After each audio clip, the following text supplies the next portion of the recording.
Some residents along 111th Avenue Northeast in the Highlands neighborhood awoke on a recent Sunday morning to a new house in their neighborhood.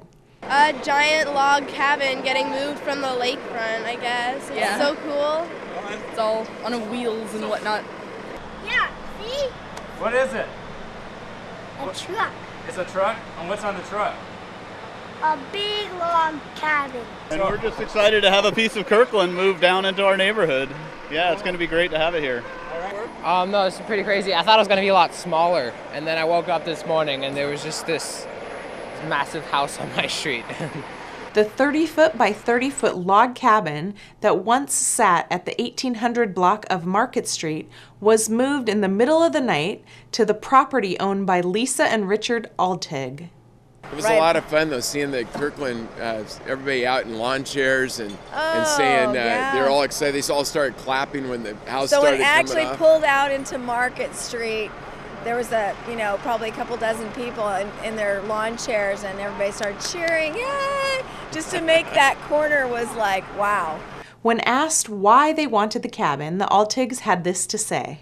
Well, what happened, it's Lisa and I have been members of the Kirkland Heritage Society for a long time, and we've been trying to preserve houses in Kirkland because they all seem to get kind of pushed aside for the new ones, which is fine. This kind of was a last-minute thing. The house, they'd applied for a permit to tear it down, and so my mom that's here, she said, you should move that down by your barn.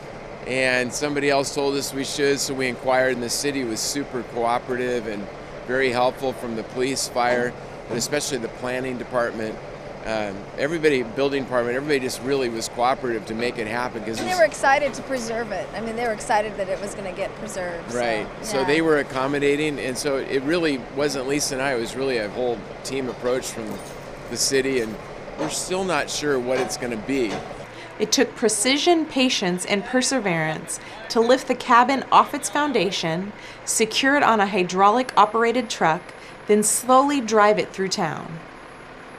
John Kapler of Architectural Innovations orchestrated the move with Nickel Brothers behind the driver's seat of the rig that towed the 20-ton house a little over 4 miles. Kapler explains how the cabin was prepared. It's an incredible journey. Built in 1932, it sat in its present location in Market Street until now. The property was sold for redevelopment, and the cabin was scheduled for demolition.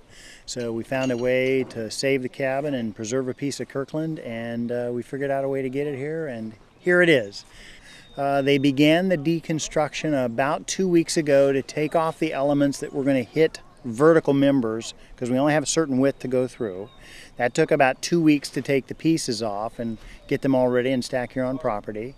And then took about a week to punch holes under the foundation, slide beams under, jack the house up, put the dollies under it, and get it off the foundation ready to roll. That was, it took 4 or 5 days, a week to get that done. And then we were all ready to go, and we left last night about midnight, and here we are. So why all this effort? The whole goal was to save a piece of Kirkland. That was the goal, and we got that done.